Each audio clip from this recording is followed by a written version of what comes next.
예수님께서는 비유를 가지고 하나님 나라를 설명하셨는데요. 마태복음 13장을 읽어보면 이 비유가 여러 개 나와요. 씨 뿌리는 비유, 가라지 비유, 겨자씨와 누르기 비유, 진주의 비유, 그리고 그물의 비유. 자, 이 모든 비유가 다 천국을 설명하는 거예요.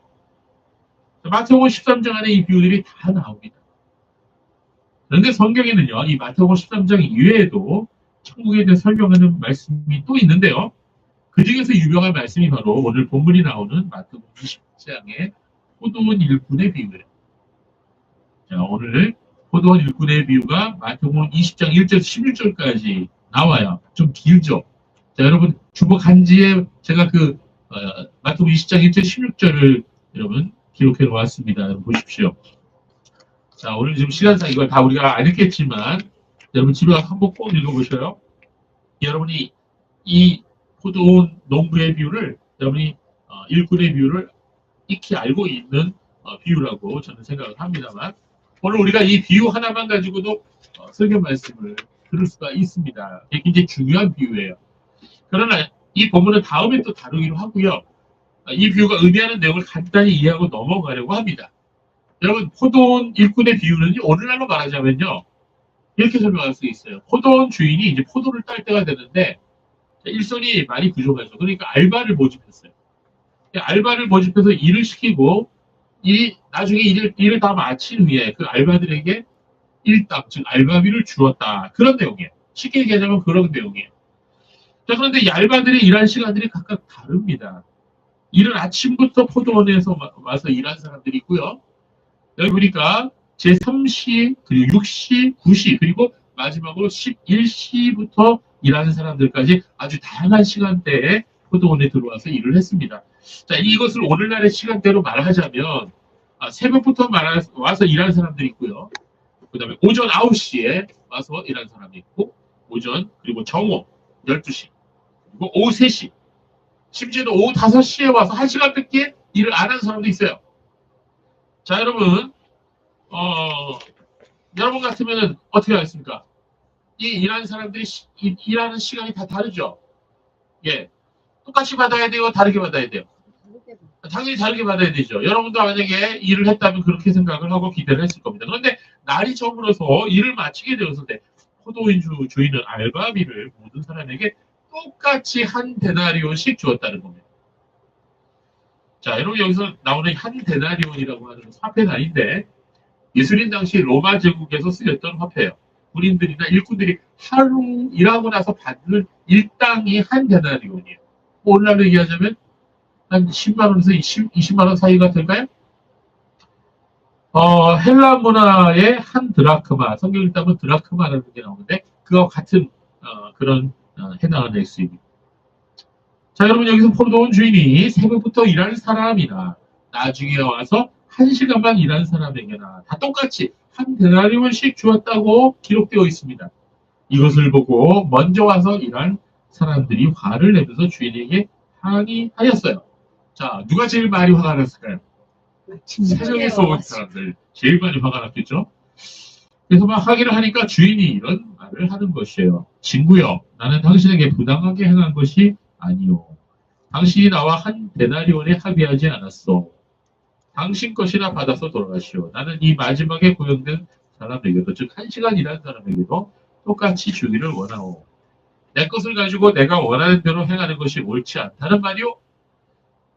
아니면 내가 너그럽기 때문에 당신 눈에 거슬리오? 이러면서 오히려 더 적반하장 같이 당당하게 말을 했습니다. 근데 사실 이 주인이 문제는 없어요. 왜? 새벽부터 온 사람이나 나중에 1시간 일하는 사람이 다 계약을 하기를 한 데나리온 줄 테니까 와서 일하면 한 데나리온 준다 이렇게 계약을 했거든요. 그러니까 법적인 문제는 없는 겁니다. 그러나 아무리 법적인 문제가 없더라도 그러나 이거는 말이 안 되는 거죠. 여러분 같았으면 화가 났을 거예요? 안 났을 거예요? 화가 났겠죠? 그러나 이 비유는요, 예수님의 이 비유는요, 알바비 전산에 관한 이야기가 아니에요. 이 비유는 하나님의 주권에 대해서 지금 말씀하고 있는 것입니다. 또한 이 비유는 구원에 대한 의미가 담겨져 있습니다. 여러분, 천국에 들어가는 사람들은요, 여러 종류의 사람들이 있습니다. 제가 한 가지 질문할게요. 어떤 사람이 살인죄를 지었어요. 근데 하나님 앞에 예수님을 믿고 진실한 마음으로 회개했습니다. 천국에 들어갈 수 있습니까? 없습니까? 있죠. 있다고 주님은 말씀하셨어요. 오른편에 있는, 왼편인지 오른편인지 모르죠. 강조에게 내가 오늘 나와 함께 낙원에 있습니다. 말씀하셨어요. 그 사람 예수님을 믿은 지 몇 시간 만에 천국 간 거예요? 몇 시간은 안 됐어요. 자, 그런데 어떤 사람은 어머니 뱃속에서부터 교회 나와갖고 평생을 예수님을 섬기다가 천국 간 사람도 있다는 거죠. 이렇게 여러 종류의 사람들이 있어요. 자, 그러면 여러분 한번 생각해 봅시다. 아니, 나는 평생 예수님 믿고 교회에서 봉사하고 섬기다가 하나님 섬기다가 하늘나라 간 건데, 쟤는 1시간 예수 믿고 천국 갔어. 이거 솔직히 말해서 화가 나요, 안 나요, 여러분 같아서는? 네, 좀 억울하죠? 그러면 나도 세상에서 즐길 거 다 즐기다가 1시간 전에 예수 믿고 꼴까닥 하면 좋았겠네. 이런 생각을 하는데, 그건 정말 잘못된 생각입니다. 여러분, 천국에는요, 어릴 때부터 신앙생활 한 사람이 있고, 나이 들어서 믿은 사람도 있는 거예요. 먼저 믿었다고 더 큰 구원을 받는 게 아니라는 겁니다. 신앙이 연륜이 많다고 그래서 자랑하면 안 돼요. 그래서 예수님이 이 비유의 마지막에 뭐라 그랬어요? 네, 먼저 된 자가 나중되고, 나중된 자가 먼저 된 사람도 있다. 교만하지 말라는 거죠. 왜 그럴까요? 여러분, 우리가 세상에서 일한 거는 내가 일한 거에 대한 상분을 받는 거지만, 천국에 들어가는 것은 내 공로로 받는 게 아니거든요. 또한 이 비유는 예수님께서 유대인들이 먼저 믿었다고 자만하지 말라는 그런 의미도 담겨 있습니다. 예수님께서는 방금 말씀드린 대로 이 비유의 마지막에 이런 말씀하셨어요. 이와 같이 나중된 자로서 먼저 되고 먼저 된 자로서 나중되리라. 마태복음 20장 11절 말씀이죠. 하나님 앞에서는 먼저 믿은 사람이나 나중 믿은 사람의 똑같은 구원을 받는다는 것입니다. 구원은 우리의 공로로 받는 게 아니고, 이거 키세요. 에어컨 키세요. 하나님의 은혜로 오직 예수 그리스도의 공로로 우리가 받는 것입니다. 그래서 포도원에 일하러 온 사람들 중에 일찍 온 사람도 늦게 온 사람도 다 똑같이 한 데나리온을 받았다. 즉 똑같은 구원을 받았다. 이렇게 예수님이 지금 말씀하고 계십니다. 그러나 여러분, 구원은 다 똑같이 받지만 누구는 뭐 일 많이 했다고 예수님 오래 믿었다고 10원을 받는 것도 아니고, 네, 뭐 늦게 예수 믿었다고 8원 받는 것도 아니에요. 그런 구원은 아니죠. 어쨌든 그러나 구원받은 성도가 하늘나라에 가서 다 똑같은 상급을 받는 것은 아닙니다. 여기에 차이가 있는 거예요. 자, 구원은 다 똑같이 받지만 하늘나라에서 영광은 다 달라요. 그래서 우리가 예수님 열심히 믿어야 되는 거예요. 자, 여러분, 하늘나라에서의 그 영광이 다르고 상급이 다르다는 것은 성경 여러 곳에서 말씀하고 있습니다. 그렇다면 하늘나라에서 어떤 사람이 높은 사람이라, 어떤 사람이 큰 사람이라 이렇게 불릴 수 있을까요? 어떤 사람이 더 영광이 더 큰 영광을 하나님께로부터 받을 수 있을까요?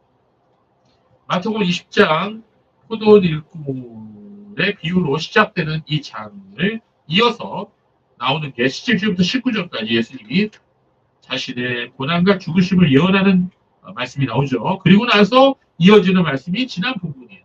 야고보와 요한의 어머니 침합바람 이야기가 나오죠.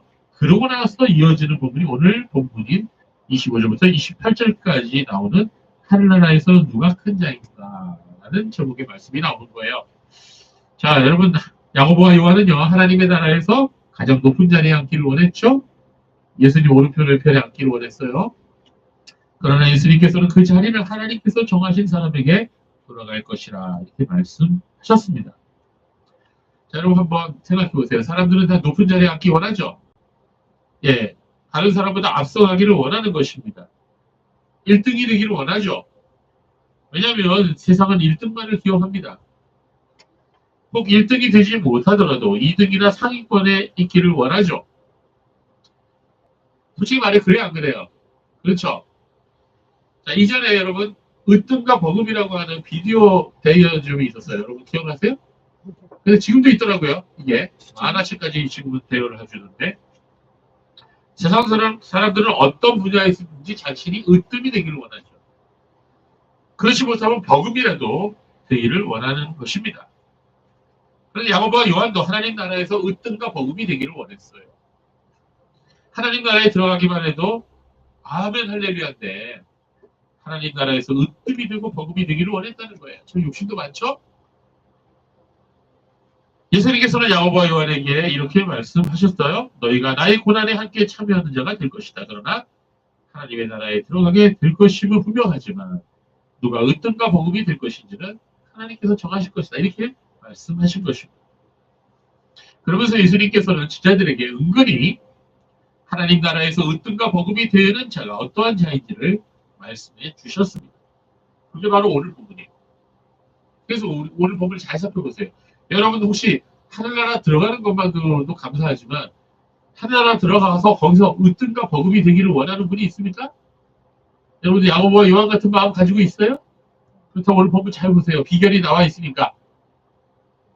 과연 어떤 사람이 하늘나라에서 큰 사람이라고 불릴 수 있는지 그 비결을 주님 지금 말씀해 주시고 있는 거예요. 자, 마태복음 20장에서 24절을 보면 야고보와 요한의 어머니의 그 발언을 듣고선 나머지 10명의 제자들이 어떻게 했다 그랬어요? 화가 났다. 그렇게 말씀하고 있습니다. 마태복음 20장 24절 10제자가 듣고 그 두 형제에 대해 분이 여긴거를 화가 나도 단단히 났을 거예요. 나머지 10명의 제자들이 지금 왜 분노하고 있는 거예요?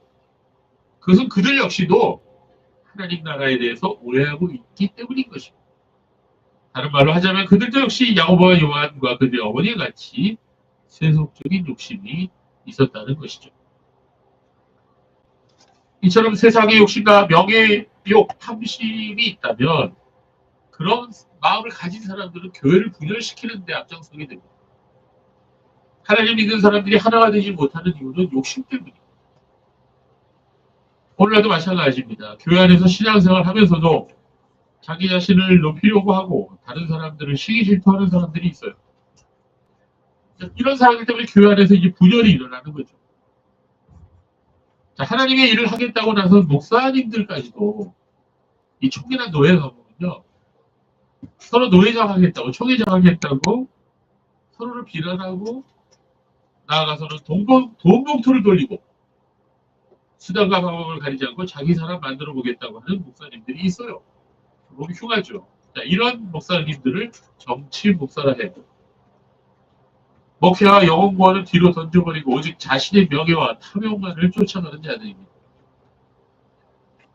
예수님께서는 이러한 제자들의 모습을 보시고 서로 지금 질투하고 싸우고 있잖아요. 화가 나갖고. 다음과 같이 아주 중요한 교훈을 말씀하고 계십니다. 너희가 아는 대로 세상 민족들의 통치자들은 그들 위해 군림하고 고관들은 그들에게 세도를 부린다.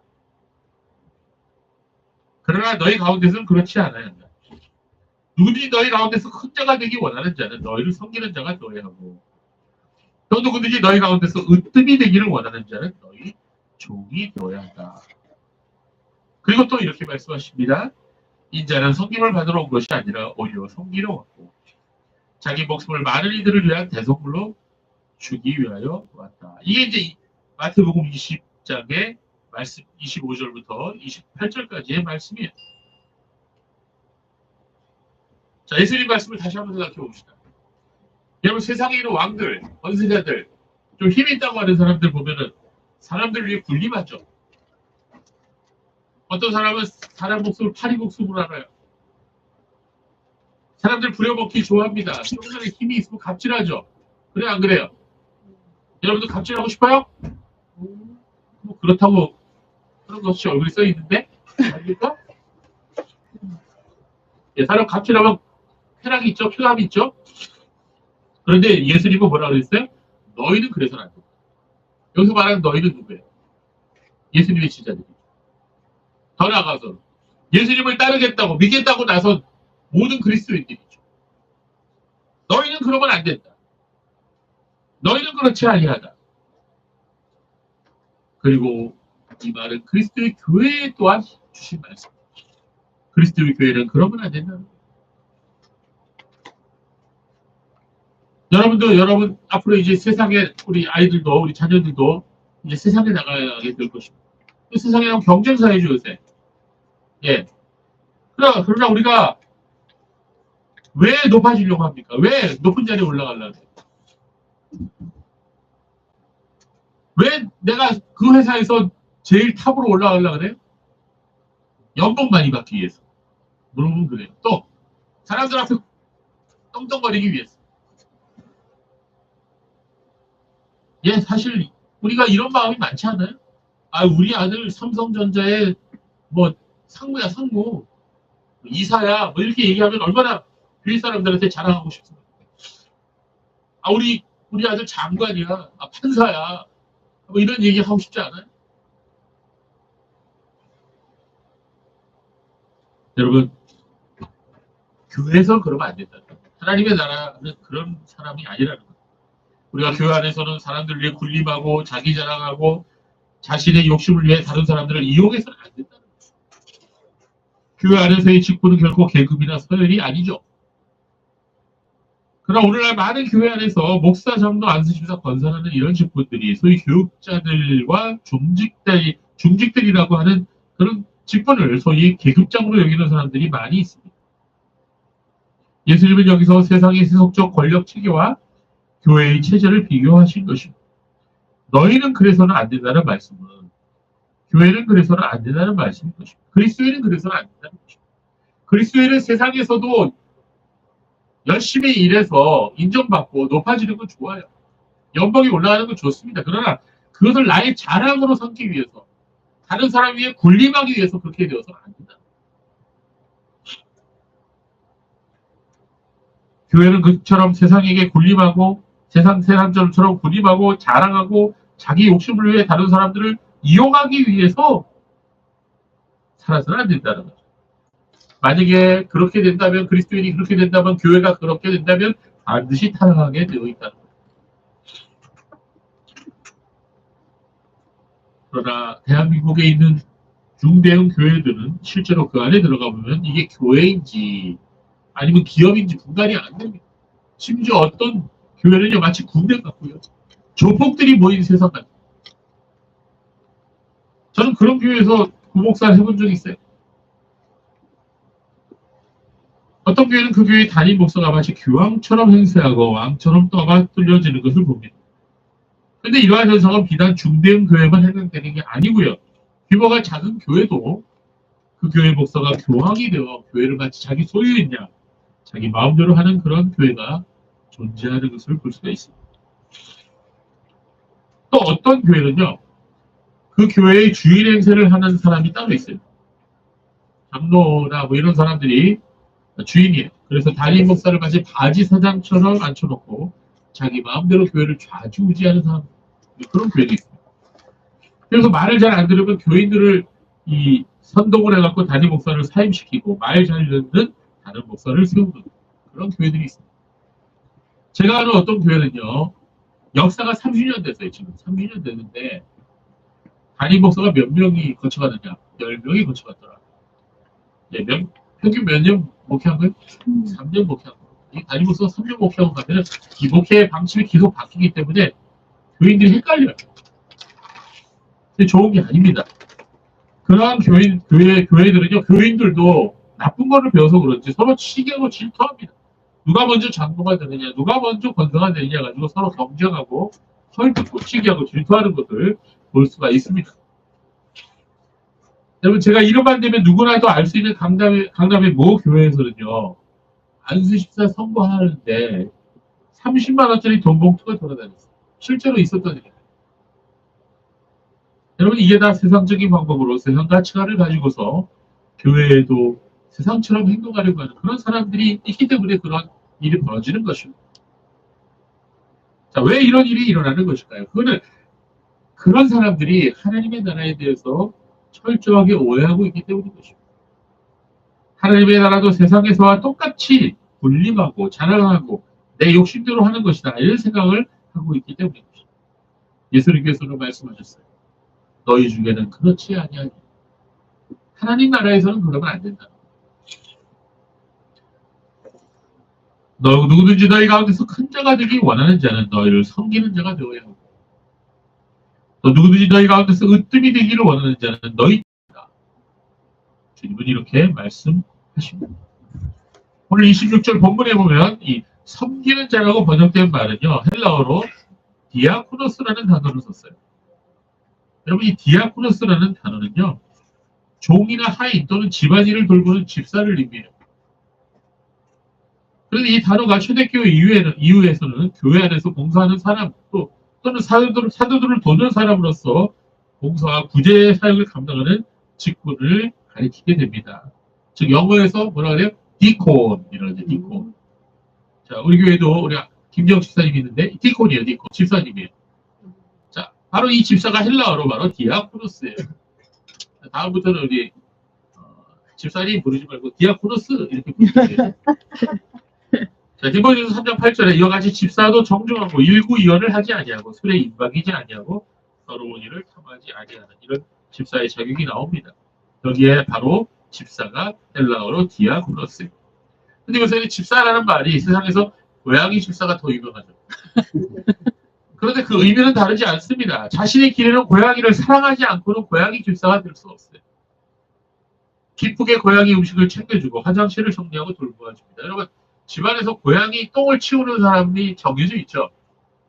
그 사람이 진짜 고양이 집사예요. 나머지는 집사나 꺼내지도 마십시오.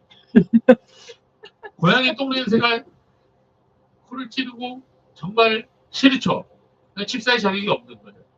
여러분, 사랑은요, 제가 이제 사랑에 대한 정의를 여러 번 다르게 했는데, 사랑은요, 똥 냄새를 구수하게 맞을 수 있어요, 사랑. 네, 자녀들, 아들, 딸 똥 냄새가 구수해요? 아니에요, 악취예요. 악취예요. 네, 구수하고 구수해요. 지원이 똥 냄새가 그렇게 심했어요? 네, 지금. 자, 그러나 사랑하기 때문에 얘가 똥을 안 써서 큰일 나는 거지. 네, 사랑하기 때문에 저희도 저희 고양이가 맛동산을 하루 이틀 안 생산해내면 걱정이 되는 거예요. 얘가 뭘 잘못됐냐, 장이 어떻게 굳었나. 여러분, 사랑하기 때문에 챙겨주는 거예요. 마찬가지예요. 교회도 마찬가지예요. 사랑이 없으면 섬길 수가 없어요.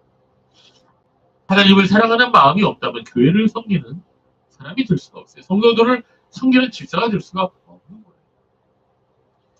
자, 그 다음 절 27절에 나오는 종이란 말은 헬라어로 듀로스입니다. 듀로스.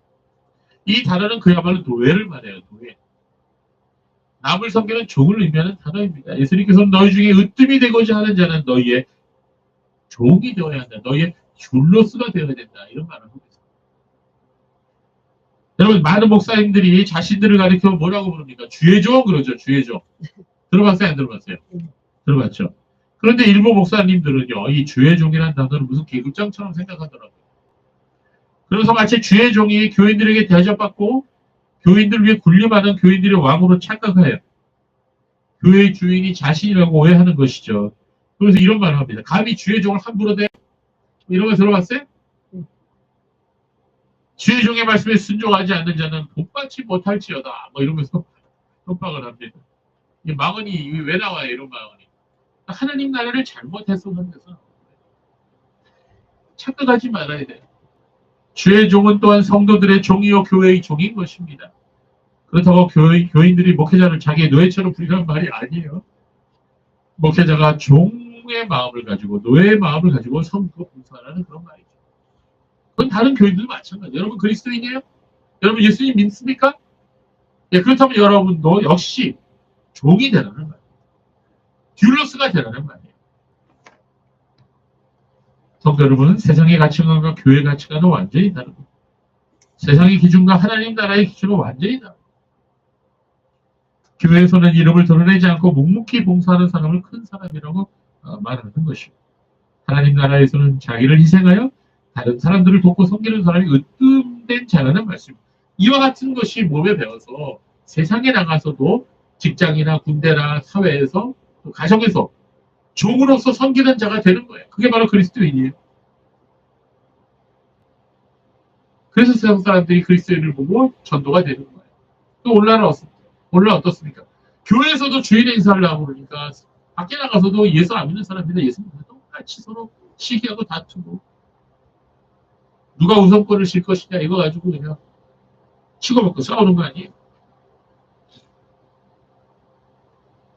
예수님은 말씀하셔요. 너희가 하나님 나라에서 큰 자가 되기를 원하느냐? 그렇다면 섬기는 사람이 되어라. 천국에서 으뜸이 되기를 원합니까? 그렇다면 다른 사람들의 종이 되라고 예수님은 말씀하십니다. 바로 이것이 하늘나라의 가치관이요. 세계관인 것이에요. 예수님께서 마태복음 23장에 이렇게 말씀하셨어요. 같이 읽어보겠습니다. 마태복음 23장 11절 12절 말씀입니다. 시작. 너희 중에 큰 자는 너희를 섬기는 자가 되어야 하리라. 누구든지 자기를 높이는 자는 낮아지고 누구든지 자기를 낮추는 자는 높아지고. 자, 아까 말씀으로 돌아가서 누가 천국에서 으뜸과 버금이 될까요? 누가 천국에서 예수님 오른편 왼편에 앉을 수 있을까요? 가장 자기를 많이 낮춘 사람, 가장 종이 되어서 철저하게 섬긴 사람, 그런 사람이지 않겠어요? 맞습니다. 여러분 천국에서 높아지기 원한다면, 천국에서 정말 황금 밸류가 받기 원한다면, 여러분 이 세상에서, 교회에서, 또 세상에서 종으로서 섬기는 자로서, 집사로서 살아갔습니다. 마태복음 20장 말씀은 포도원 일꾼의 비유로 시작하여서 예수님의 순환과 죽으심과 부활에 대한 예고가 이어지고 그 다음 이어서 야고보와 요한의 어머니의 이야기가 나옵니다. 그리고 나서 오늘 본문이 이어지는 거예요. 그렇게 본다면 이 모든 말씀이 다 하나님의 나라를 말해주고 있어요. 하나님 나라가 어떠한지를 설명해주고 있는 것이 바로 마태복음 20장이에요. 그렇다면 마태복음 20장도 마태복음 13장에 이어서 하나님 나라에 대한 또 다른 비유장이다 이렇게 말할 수가 있는 것입니다. 예수님 오늘 말씀을 하시면서 결론적으로 다음과 같은 말씀을 하십니다. 20장 28절 말씀이죠. 인자가 온 것은 섬김을 받으려 함이 아니라 도리어 섬기려 하고 자기 목숨을 많은 사람의 대성물로 주려 함이니라. 자, 예수님이 이렇게 사셨는데 우리가 뭐라고? 예수님도 섬김을 받지 아니하시고 섬기시고 모든 사람들을 섬기시고 그리고 정말 하나님의 백성들을 위해서 자기 목숨을 대성물로 주셨는데 우리가 뭐라고? 우리 자신만을 위해서 우리 욕심을 위해서 살겠습니다. 우리가 지난주에 함께 보았던 부분은 하나님의 나라에 들어가고자 하는 사람이 이 세상을 살아가는 동안 아무런 고난도 없이 단지 영광만을 바라서는 안 된다는 것을 배웠어요. 기억나십니까? 오늘 많은 거짓 교사들은 예수님 믿으면 모든 질병이 고침받고 저주가 사라지고 모든 문제들이 해결될 것이다. 이렇게 가르칩니다. 거짓 교사들은 사람들에게 일어나는 질병이 모두가 다 마귀가 주는 것이며 질병 자체가 불법이다. 이렇게 말합니다. 또 가난도 저주다. 그래서 이 저주에서 사슬을 끊어버리고 왕처럼 부유하게 살아야 된다. 이렇게 말하는 거예요. 그래서 왕의 재정이라는 그런 책을 쓴 거예요. 그러나 그렇지 않습니다. 성경을 오해한 거예요. 하나님 나라를 오해한 거예요. 하나님 나라에 들어가고자 하는 사람은 먼저 예수님께서 그리하셨던 것 같이 자기를 부인하고 자기 십자가를 지고 예수님을 따르는 제자가 되어야 된다. 이렇게 말씀하셨어요. 이거를 모르는 사람은 하나님 나라를 잘못한 거예요. 번지수가 한참 잘못된 거예요. 또한 하나님께서는 질병을 통해서도 안 좋은 일을 통해서도 역사하신다고 말씀드렸죠? 여러 가지 징계와 매를 가지고 하나님 백성들이 더 큰 죄에 빠지지 않도록 하신다는 것입니다. 여러분이 죄를 졌는데도 여러분이 잘못된 길로 가는데도 그냥 내버려 두는 하나님이라면 하나님이 그 사람을 사랑하지 않는 거예요. 무서운 거예요. 그게 오히려. 내버려 둔다. 이런 말씀이 나와요. 로마서에 보면 1장에 보면. 내버려 둔다. 죄를 지어도 내버려 두고 우상 숭배를 해도 내버려 두고 간음을 해도 내버려 두고 이거 하나님이 내버려 두는 거 버리는 거 그거 무서운 겁니다. 그러나 하나님이 사랑하시는 자는 어떡하죠? 징계하십니다. 매를 때리십니다. 쫄딱 망합니다. 건강에 문제가 생겨요. 왜? 정신 차리다. 그러나 이러한 죄가 아니래도 하나님은 당신의 백성을 훈련하시고 더 큰 믿음 가운데로 인도하시기 위해서 우리에게 우리의 삶의 모든 부분을 주장하시고 섭리하셔서 우리를 훈련시키신다는 것을 여러분이 아셔야 됩니다. 하나님을 진정으로 사랑하고 의지하는 사람들은 가난할 때나 부유할 때나 변함없이 하나님을 경외하고 하나님만으로 인하여 기뻐할 수 있는 그런 사람이라는 것입니다. 그래서 여러분이 구약 말씀 하박국 선지자의 말씀을 기억해야 돼요. 하박국 선자의 말씀 여러분 기억하십니까? 같이 읽어봅시다. 하박국 3장 17절에서 19절에 있는 말씀 우리 같이 읽어볼까요? 시작! 비록 무화과 나무가 무성하지 못하며 포도나무에 열매가 없으며 감람나무에 소출이 없으며 밭에 먹을 것이 없으며 우리의 양이 없으며 외양간에 소가 없을지라도 나는 여호와로 말미암아 즐거워하며 나의 구원의 하나님으로 말미암아 기뻐하리로다. 주 여호와는 나의 힘이시라. 나의 발을 사슴과 같게 하사 나를 나의 높은 곳으로 다니게 하시리로다. 이 노래는 지휘하는 사람을 위하여 수금에 맞춘 것이다. 많은 사람들이 이걸 노래로 불러갖고 노래로 부를 줄 알면서도 이 말씀을 삶에 적용을 잘 못해요. 여러분 이 말씀을 현대적인 의미로 한번 다시 풀어서 설명해 버릴까요? 비록 내 사업이 잘 안 되고 내가 산 주식이 떨어지고 심지어 부도가 나고 직장에서 잘리고 집에 쌀이 떨어져도 내 통장에 잔고가 없어도 내가 타던 차가 없어지더라도 나는 오직 하나님으로 말미암아 즐거워할 것입니다. 나는 나의 구원의 하나님으로 말미암아 기뻐할 것입니다. 돈은 있다가도 없고 없다가도 있는 거예요. 건강할 때도 있고 아플 때도 있는 거예요. 세상 살다 보면 그런 거예요. 그러나 하나님으로 말미암아 기뻐하는 것은 변치 않는다. 이게 진정한 신앙인의 자세예요. 여러분 이런 고백이 여러분 우리에게 있습니까? 오늘 많은 사람들이 이렇게 말합니다. 난 그런 지질이 가난하고 궁상맞은 신앙생활을 사양하려다. 난 예수 믿으면 건강하고 교회 나가면 부자 되고 자녀들이 다 잘 되고 사업도 잘 풀리고 사람들 앞에 뽐내고 자랑할 것이 많아지는 그런 신앙생활을 한다. 사람들이 그렇게 복을 받을 수 있는 그런 교회에 가서 그런 교인들처럼 복 받고 싶다. 이렇게 말하는 사람들이 너무나 많아요. 그러나 그건 신앙이 아니에요. 성도 여러분, 이런 생각을 가진다는 것은 그 사람이 하나님 나라를 전혀 이해하지 못했다는 것을 말해주고 있는 것입니다. 물론 여러분, 하나님께서 우리에게 복도 주셔요. 돈도 주시고 건강도 주시고 명예도 주십니다. 그러나 하나님이 주시지 않으면 받을 수 없어요. 그러나 하나님께서는 우리에게 질병도 허락하시고 가난도 허락하시고 어려운 시험도 오게 하시는 것입니다. 왜냐하면 이런 모든 것이 우리에게 필요할 수 있기 때문입니다. 하나님께서는 그 모든 것을 통해서 역사하시고 섭리하시며 모든 일들이 다 협력하여 선을 이루도록 하신다고 말씀합니다. 결국 우리가 이 세상을 사랑하지 않으며 하나님 한 분만을 바라보도록 우리 마음이 교만해지지 아니하고 다른 사람에게 자랑하는 사람이 되지 않도록 이러한 것들을 통해서 우리를 연단시키시고 훈련시킨다는 것입니다. 그러나 우리는 무엇보다도 복음을 위해 고난받는 것을 기뻐해야 됩니다. 왜냐하면 이 세상은 결코 하나님을 섬기는 사람을 좋아하지 않기 때문입니다. 그래서 우리의 신앙이 올바르다면 세상은 우리를 좋아하지 않습니다. 디모데후서 3장 12절에 있는 말씀이잖아요. 같이 읽어볼까요? 무릇 그리스도 예수 안에서 경건하게 살고자 하는 자는 박해를 받으리라. 예수님도 말씀하셨어요. 세상이 너희를 미워하면 먼저 나를 미워한 줄 알아라. 말씀하셨잖아요. 우리가 하나님 나라에 들어가기까지 많은 고난이 있을 것입니다.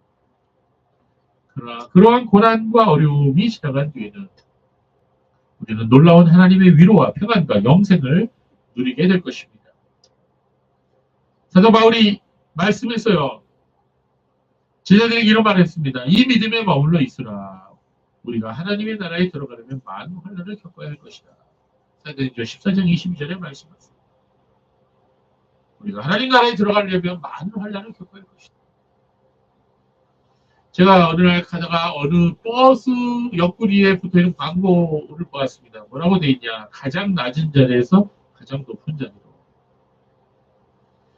한 사람의 성공 스토리를 다룬 드라마의 포스터인 것 같아요. 자, 이 세상 사람들의 인생 목표를 잘 보여주죠. 가장 낮은 자리에서 가장 높은 자리. 성공하고 싶다는 것이에요. 그러나 예수님께서는 하늘 보좌를 버리시고 죄인들을 구원하시기 위해 가장 낮은 곳으로 오셨어요.